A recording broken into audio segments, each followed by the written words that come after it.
నియోజకవర్గంలో TDP cadre 2 దశాబ్దాల పోరాటం ఈసారి ఫలించింది. 1999 తర్వాత అక్కడ పసుపు జెండా ఎగరడంతో క్యాడర్లో జోష్ పెరిగింది. పార్టీ కూడా పవర్లోకి రావడంతో ఆ కిక్కే వేరుగా ఉంది.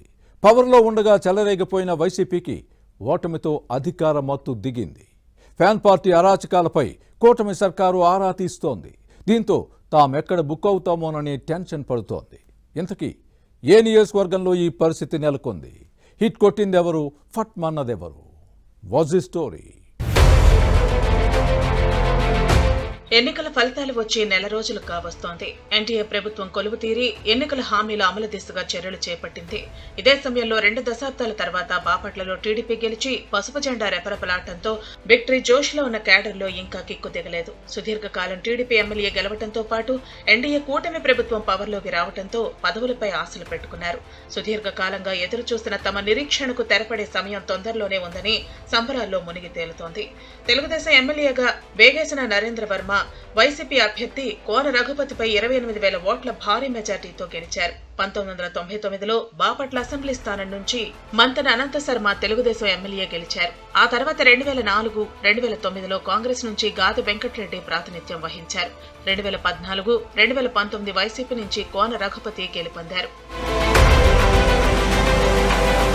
వరుసగా 4 ఎన్నికల్లో ఓటమితో సైకిల్ పార్టీ క్యాడర్లో నిరాశ ఉండేది. దీంతో ఈసారి ఎలాగైనా బాపట్లలో పార్టీ జెండా ఎగరాలనే లక్ష్యంతో టీడీపీ వ్యూహాత్మకంగా అడుగులు వేసింది. వేగేసిన నరేంద్ర వర్మకు బాపట్ల అసెంబ్లీ టీడీపీ ఇన్ఛార్జ్ బాధ్యతలు అప్పగించింది పార్టీ అధినాయకత్వం. వ్యాపారవేత్తగా ఉంటూ సేవా కార్యక్రమాలతో మంచి గుర్తింపు తెచ్చుకున్నారు. ఇదే సమయంలో వైసీపీ ఎమ్మెల్యే కోన రఘుపతి అవినీతి అక్రమాలపై పోరాటం చేశారు.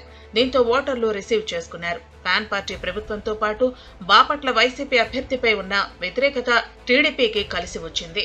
కోన రఘుపతి 10 ఏళ్లు ఎమ్మెల్యేగా పనిచేసిన నియోజకవర్గానికి చేసిందేమీ లేదు. మాఫియాతో చేతులు కలిపి దోచుకున్నారనే ఆరోపణలు ఉన్నాయి. ప్రతి పనికి ఓ రేటు పెట్టి ప్రజలను పీల్చి పిప్పి చేశారని టాక్. మరోవైపు బాపట్ల అసెంబ్లీ నియోజకవర్గంలో రెడ్డి, ఎస్సీ సామాజిక వర్గాల ప్రాబల్యం ఎక్కువ. వైసీపీకి అండగా ఉండే ఈ 2 వర్గాల నేతలతో ఎమ్మెల్యే కోన రఘుపతికి విభేదాలు వచ్చాయి. దీంతో ఫ్యాన్ పార్టీ పరువు రోడ్డున పడింది. కోన రఘుపతి ఆగడాలు పార్టీ క్యాడర్కి ఆగ్రహం తెప్పించింది. ఈ నేతపై ప్రజల్లో వ్యతిరేకత ఉందని, అభ్యర్థిని మార్చాలని వైసీపీ నేతలు తాడేపల్లి పెద్దలకు ఫిర్యాదు చేసినా పట్టించుకోలేదు. తిరిగి ఈయనకే టికెట్ ఇవ్వడంతో అసమ్మతి తారాస్థాయికి చేరింది. పార్టీ అభ్యర్థికి వ్యతిరేకంగా పనిచేస్తామని క్యాడర్ ఓపెన్ గా చెప్పినా ఇటు రఘుపతి కానీ అటు పార్టీ నాయకత్వం కానీ సర్ది చెప్పే ప్రయత్నం చేయలేదు. దీంతో అసమ్మతి తారాస్థాయికి చేరింది. క్యాడర్ అంతా తిరగబడింది. కొందరు ఫ్యాన్ పార్టీని వీడి టీడీపీలో చేరగా ఎక్కువ మంది వైసీపీలోనే ఉండి పార్టీ అభ్యర్థికి వ్యతిరేకంగా ఓపెన్ గానే ప్రచారం చేశారు. పార్టీ క్యాడరే ఇలా చేయటంతో పోలింగ్ కు ముందే ఈ నేతకు సీన్ అర్థమైంది. అంతా రివర్స్ అవుతోందని తెలుసుకుని ఫోన్ మేనేజ్మెంట్ ను కూడా సరిచేయలేదని లోకల్ టాక్. వైసీపీకి వ్యతిరేకంగా ఉన్న ప్రతి అవకాశాన్ని టీడీపీ తనకు అనుకూలంగా మలుచుకుంది. అన్ని అంశాలను క్యాష్ చేసుకుంది. కాలం కలిసొచ్చింది. భారీ పోలింగ్ నమోదవడంతో తెలుగుదేశం గెలుపు గ్యారంటీ అనే టాక్ వచ్చింది. చివరికి వర్మ గెలిచి రఘుపతి ఓడిపోవడంతో ప్రజలతో పాటు 2 పార్టీల క్యాడర్ ఊపిరి పీల్చుకుంది.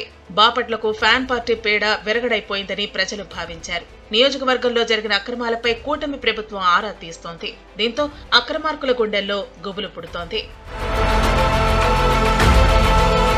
ఇక నియోజకవర్గ సమస్యలపై ఎమ్మెల్యే వేగేసిన నరేంద్ర వర్మ దృష్టి పెట్టాల్సి ఉంది. రోడ్లు, డ్రైనేజీ, ఇరిగేషన్, మంచినీటి వంటి సమస్యల పరిష్కారానికి కృషి చేయాల్సి ఉంటుంది.